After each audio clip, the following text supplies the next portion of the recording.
बीज संस्कार हर मानव के जीवन में जन्म से लेकर आखिरी सांस तक संस्कार ही होते रहते हैं।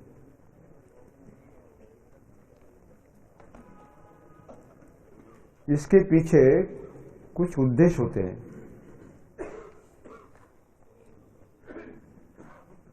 जब हमारा जन्म होता है उस समय हमारी मुट्ठी कैसी होती है? बंद होती है। जन्म के समय किसी भी बच्चे की, और जब मृत्यु होती है तो खुली होती है। क्या कारण है? कार्य कारण के भाव के बिना कोई कार्य घटित होता ही नहीं। इसका मतलब है जरूर कारण है। इस बंद मुट्ठी में ईश्वर ने क्या दिया? 3 बातें दी। एक दिया व्यक्तित्व, जो हमारा खुद का है,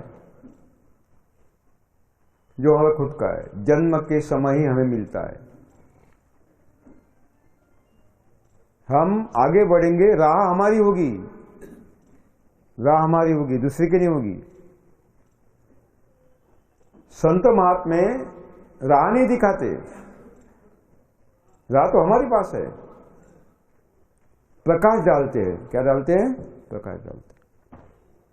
स्तंभ होते हैं। व्यक्तित्व मिलता है। जिस काम के लिए भगवान ने यहां भेजा वह व्यक्तित्व। और जो आप करते हैं वो क्या है? व्यक्तिमत्व। वो क्या है? व्यक्तिमत्व। ये व्यक्तिमत्व संस्कार से आता है।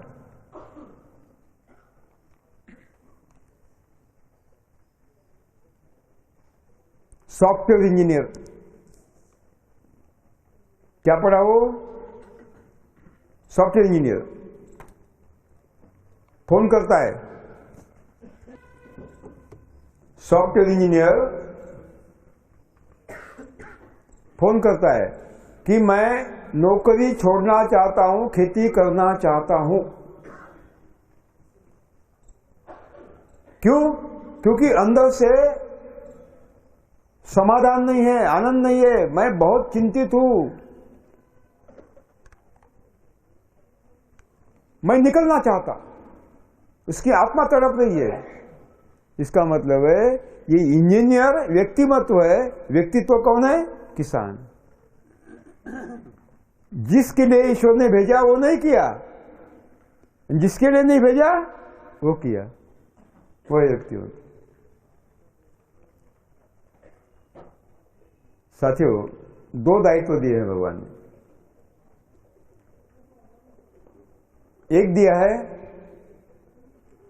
बंद मुट्ठी में कि इस दुनिया में जाकर उन लोगों की सेवा कर,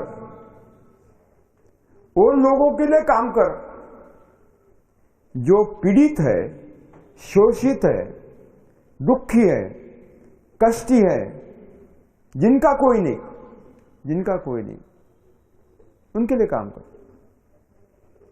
और दूसरा दायित्व दिया कि ईश्वर ने इतनी सुंदर प्रकृति तेरे लिए रखी है, आप उसका विनाश कर रहे हो, वो बंद करके प्रकृति को पुनर्स्थापित कर, यानी उसका सौंदर्य पुनर्स्थापित कर। अगर भगवान ने हमारे हाथ में 2 दायित्व दिए तो हम क्या कर रहे हैं? हम क्या कर रहे हैं? उन लोगों के लिए काम कर रहे हैं जो शोषित है, पीड़ित है, चिंतित है, कष्टी है, शोषित है, जिनका शोषण होता है, जिसको कोई सम्मान नहीं देते, जो आत्महत्या कर रहा है, जो कैंसर से मर रहा है, डायबिटीज से मर रहा है, हार्ट अटैक से मर रहा है, उन लोगों के लिए काम करे या पेट भरे पेट वालों के लिए काम करे? किसके लिए काम करे? जरा सोचिए। पैसे के लिए?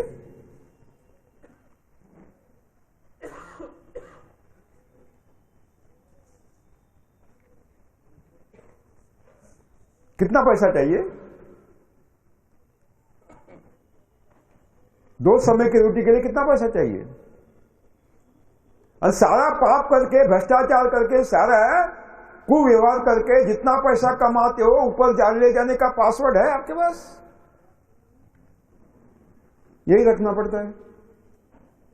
तो क्यों इतना सारा बवाल निजी जीवन में, सारा साम्राज्य खड़ा करना? इसका मतलब है हम आए एक काम के लिए, कर रहे अलग काम। ये गलत गलत। मैंने पहले दिन कहा था कि ईश्वर ने प्रकृति को पहले भेजा, बाद में मानव को भेजा। उपभोग के लिए नहीं, उपभोग के लिए नहीं, उपयोग के लिए। जितनी निजी जीवन में अत्यावश्यक वस्तुओं की आवश्यकता है, उसकी पूर्ति के लिए, अनावश्यक नहीं। तो पहले दिन मैंने बताया क्या क्या सूची बनाइए, क्या क्या छोड़ सकते, उसकी सूची दी आपको। भगवान के व्यवस्था को पुनर्स्थापित करने के लिए यहां भेजा है, जो हमने क्षतिग्रस्त किया। साथियों, ये व्यक्तित्व कब तक अक्षुण्ण रहेगा? जब तक संस्कार ठीक हो गए। गलत संस्कार व्यक्तित्व को व्यक्तिमत्व में रूपांतरित करता है। गलत संस्कार, और वही हुआ है, वही हुआ है। पाठशालाओं में क्या पढ़ाते हैं? गलत संस्कार। महाविद्यालय में गलत संस्कार, गलत बताते हैं, झूठा बताते हैं, अप्राकृतिक बताते हैं। प्रकृति की ओर जब जाते हैं तो संस्कृति की निर्मित होती है, प्रकृति से दूर भागते हैं तो विकृति निर्माण होती है। ये विकृति चढ़ रही है शिक्षा के नाम पर, समाज सेवा के नाम पर।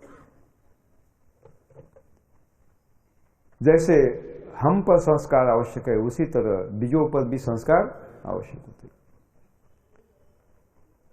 साथियों, क्या होता है कि अकस्मात बादल आते हैं, मेघ आते हैं, उसके साथ बहती हवा भी आती है, और उस हवा के साथ जो बीमारी पैदा करते हैं, उस फफूंद के, राक्षस फफूंद के कोष भी आते हैं, बीजांड भी बहकर आते हैं। जो कीटाणु नुकसान करते, बीमारी पैदा करते, उन जंतु के कोष भी बहकर आते हैं। बीज खुला है तो बीजे के सतह पर बढ़ जाते हैं, बीजों के सतह पर बढ़ जाते हैं।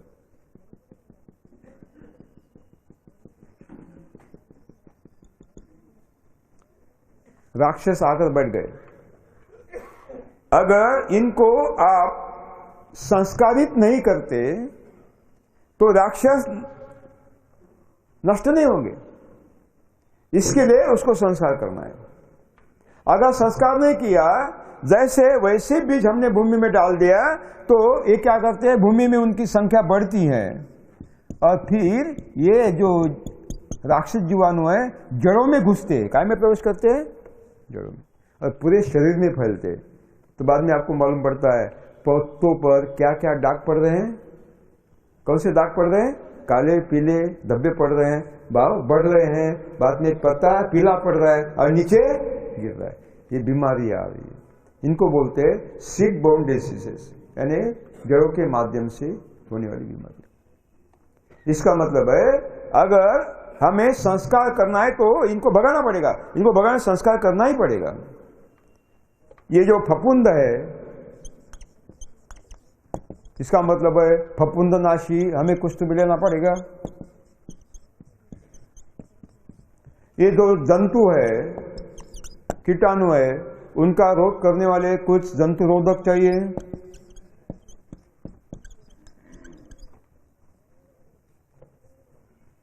तो ये सारे मुद्दे सामने रखते हुए मैंने प्रयोग किए।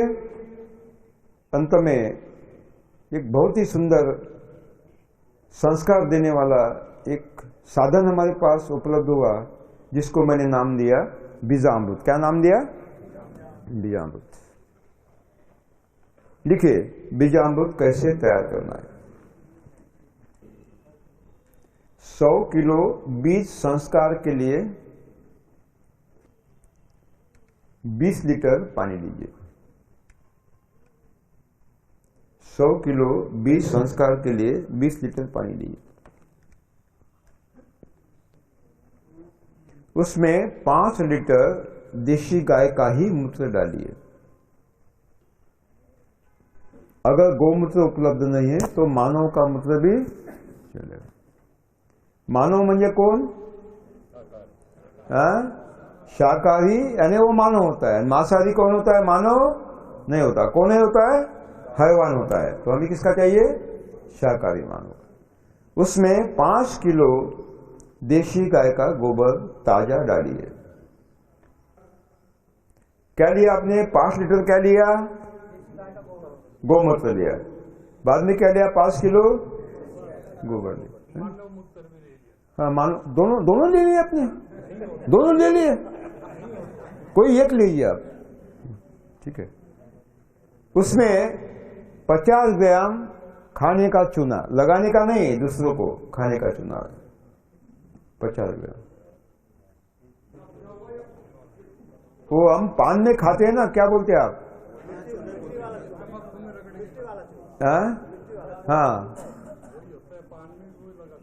हाँ, पान में लगाने वाला 50 ग्राम चूना। लोगों को लगाने वाला नहीं, पान को लगाने वाला 50 ग्राम चूना। फिर 1 मुट्ठी खेत के मेड़ की मिट्टी, 1 मुट्ठी खेत के मेड़ की मिट्टी अथवा जड़ों को चिपकी हुई मिट्टी, जड़ों को लगी हुई मिट्टी 1 मुट्ठी। जो सगी माँ है, तो क्या है? जड़ों को खिलाने वाली सगी माँ कहाँ है? जड़ों के पास है। 1 मुट्ठी जड़ों के पास की मिट्टी लिया।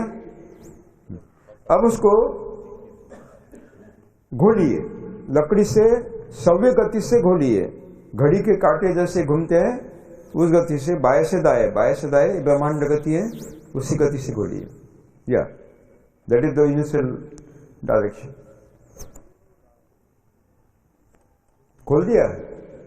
उस पर बोरी रखे, रात भर रखे उसको। बोरी रखकर रात भर रखे और दूसरे दिन बीज संस्कार करें।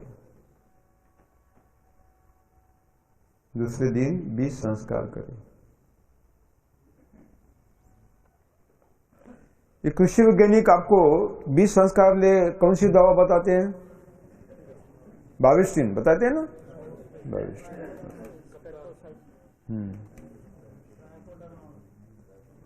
साथियों, बाविस्टिन खतरनाक दवा है, नहीं बताना चाहिए, नहीं बताना चाहिए, नहीं बताना चाहिए।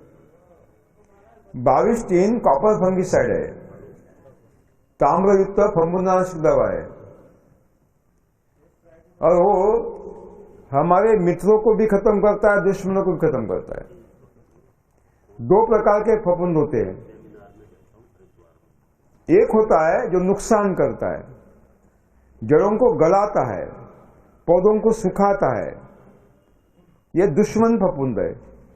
जैसे फाइटोप्थोरा है। फाइटोप्थोरा कौन सा है? खतरनाक दुश्मन फंगस है। लेकिन फाइटोप्थोरा को भगवान ने अमरपट्टा नहीं दिया। फाइटोप्थोरा जो खतरनाक फंगस है, दुश्मन है, उसको नियंत्रित करने के लिए हमारा मित्र फंगस दिया, उसका नाम है ट्राइकोडर्मा। क्या नाम है? ट्राइकोडर्मा। हम दोनों एक ही परिवार के, फाइटोमार्सिडिस परिवार के। इसका मतलब है जब भी आप 22 दिन का उपयोग करते हो, ये दुश्मन तो खत्म होता ही है, लेकिन साथ में कौन खत्म होता है? मित्र होता है। कश्मीर में पाकिस्तानी घुस गए, कहां छुप गए मालूम नहीं। फिर एक निर्णय ले लिया, किसी ने बताया कि भाई ऐसा करो, कश्मीर पर एटम बम डाल दो ताकि वो दुश्मन खत्म हो जाए। और मुझे बताइए, एटम बम डालने के बाद केवल दुश्मन खत्म होंगे कि आप भी खत्म होंगे? लोग भी खत्म। ये क्या चल रहा है कुछ वैज्ञानिकों का? क्या चल रहा है? अज्ञान फैला रहे साथियों। 22 दिन हमें लेना नहीं, क्योंकि 0 बजट है, कुछ भी खरीदना नहीं। गांव का पैसा गांव में, गांव का पैसा शहर नहीं, शहर का पैसा गांव। इसका मतलब है 22 दिन खरीदना नहीं। केवल इसका विकल्प क्या है? बीजामृत है। लिखिए कैसे उपभोग करना है। एक दल घास वर्गीय फसलें, एक दल घास वर्गीय फसलें, एक दल तृण धान्य फसलें। क्या बोलते हैं आप हिंदी में? घास होती है ना, ग्रास होती है। जैसे जिसके पत्ते तलवार जैसे है, तलवार जैसे होते हैं, जिसका बीज एक दल है, वो फसलें बिलोंग टू ग्रामीण फैमिली। जैसे धान गेहूं, लिखिए धान गेहूं, मक्का, जवार बाजरा, धान गेहूं मक्का जवार बाजरा, नवनी रागी, all cereals and all millets, सभी प्रकार के तृण धान्य। साथ में तिलन, साथ में तिलहन, तिलन को क्या कहते हैं आप? तेल देने वाला। हाँ, तेल देने वाला तिलन। मूंगफली छोड़कर, सोयाबीन छोड़कर। लिखिए, इनमें से चुनी हुई फसल ले, उसके बीज किसी फर्श पर थोड़ा फैला दे, किसी फर्श पर थोड़ा फैला दे, अथवा देशी गाय के गोबर से लिपी हुए भूमि पर फैला दे। बाद में अंदाज से बीजामृत छिड़के, बीजों पर अंदाज से, अप्रोक्सीमेटली। आपको इतना ही, आपके हाथ इतना ही डालते हैं। आप मन को एक आज्ञा दीजिए कि ये इतने किलो बीज है, उतना ही डालना है। आपका हाथ उतना ही डालेगा, ज्यादा नहीं डालेगा। अंदाज से बीजामृत छिड़के बीजों पर, दोनों हाथों से मले, रब the seed by both hands, दोनों हाथों से मले, छाया में सुखाइए और बोइए। हो गया? अब लिखिए दलहन। हाँ लिखिए, ओके, हवा बहती है तो 2 घंटे में सूख जाता है। अब लिखिए, इसका बाद में बताऊंगा उसको कितने दिन तक, अभी पहले तो लिख लीजिए पद्धति। दलहन लिखिए, दलहन के बीज, दालों के बीज। दलहन के बीजों का छिलका पतला होता है,